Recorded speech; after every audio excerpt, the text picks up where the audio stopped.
Fox and Friends, and Fox more generally, the entire right-wing media sphere, has really worked overtime to create an environment where if the Dems did what they should do over the next few years, and that is very much not guaranteed, they will be very much unable to understand why things are going the way they are and why people will respond very favorably to it. So I wanna show you a bit of Fox and Friends. This is them talking about taxes, what the American people think about taxes, and what the American people think about government programs that actually benefit them in some fashion. And take a look at how difficult it is for these 3 millionaires that are paid for their political analysis, their ability to incisively break down what's actually happening, what people want to happen. Look at them trying to work out what's going on. And when they talk about raising taxes on the wealthy people, a majority of people in this country are okay with that. So because they're not wealthy. Most people aren't that wealthy. is not true. You think the majority of the country want their taxes raised? No. They're okay with raising taxes on the wealthy, rich. If you ask people, do you want to go to Disneyland every day? That's popular. But is it logical? Is it feasible? Is it practical? No. You can't have, but the most American people know you can't be sober and expect all these free things and have a capitalist free market society. I just remember the poll that we cited last year about this time, and I want to say it was a Reuters poll, showed that something like 65% of Americans were okay with jacking up taxes to pay for things that they wanted. And these are politically popular. So jacking up other people's taxes to get something you want has got to be very popular. Brian, if you used to have a job pre-COVID, and now you're getting a paycheck from the government, and it's more than what you made, they like that, even though it's our money. Right. And if you get your college paid for and you don't make a lot of money, they like that. But you have to understand something. Money, it's very expensive. That is called socialism. I agree. And that is not a successful economy. The reason why we have a free market capitalist economy. That's not what we're working towards here.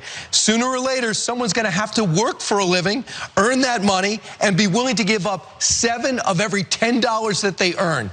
And when the American people are forced to look at this holistically, that is not popular. It's sad when you are giving more money to the government than you are putting in your bank account. Not gonna last. Sad. Yeah, and it's not at all remotely what Joe Biden is actually talking about. And oh, by the way, America did actually have that for the wealthiest earners for literally decades, and our economy exploded in leaps and bounds in growth, but we're gonna pretend that nothing of that happened. You need to look holistically. I want more lessons about how to look at things holistically from a guy who couldn't follow Steve Doocy's incredibly basic point that he was making. Yeah. Like, it is difficult to stand out as so dumb on Fox and Friends that the other two hosts feel the need to pull you back in line live on air. But anyway, JR, what did you think? Well, there's multiple times it stuck out to me. Ainsley was talking about, that you could pay for the schools and all that stuff, but it's our money taking. Who's again? Because the conversation is about taxing people who are not getting taxed at the higher end of the financial spectrum, right? Corporations and things like that. But now it's our money.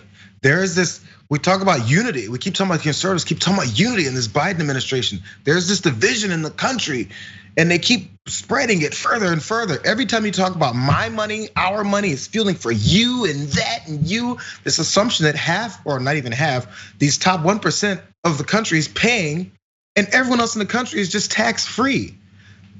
Almost cussed. That's crazy.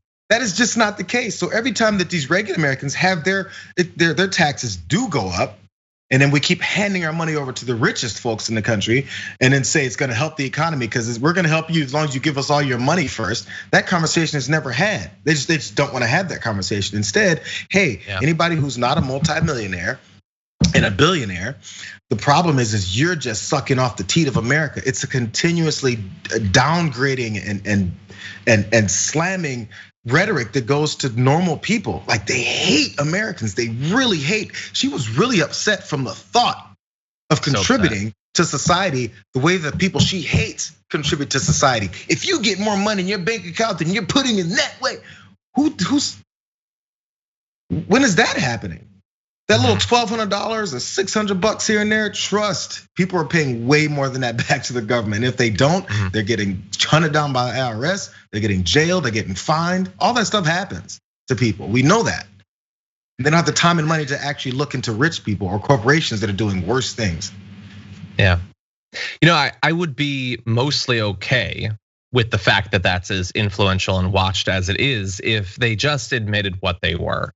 That we are three rich people doing content to benefit the rich and to delude people, conservatives who are not rich, into thinking if you support what we're saying, either maybe someday you'll be rich, or at the very least, you'll still feel morally superior to the libs. You may not ever actually improve your lot in life, but we'll distract you with, potato heads and Dr. Seuss and stuff, and you'll feel better than all of those people. But they pretend that they're the ones who are speaking out for the economically downtrodden, the people who've been forgotten.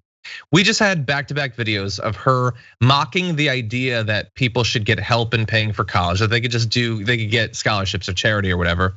And then talking about how their money is being taken for these programs. Now we all pay. We all pay, and we all get a say in what we pay for. And we not individually, we can't change the entire system, but we can try. So for instance, I pay for fossil fuel subsidies. I pay for bombing in Syria. I don't want to. And so I use my voice and my platform to try to change that. Turns out the things I want tax money to go towards, things like helping people pay for health insurance, preschool, all sorts of things like that, are far more popular. Now in a true democracy, we shouldn't need to have that fight. It should just produce the right political outcome. That hasn't happened yet, but we're working on it. And the idea that government priorities would reflect the priorities of the American people, she reacts so viscerally to that. Yeah. And not just her, all three of them are appalled at the idea that the government would actually provide for regular people. But okay, no, continue that way. Continue that way, pretending to be populist while telling your audience the government should never do anything for the working class, and see how that works out. You guys have had a great track record in winning popular votes over the last couple decades. I'm sure it's gonna work out very well for you. Well, yeah, they don't have to concern themselves with the popular vote of people because that's not how we elect people. Potentially, yeah. We'll see. We'll see. I agree.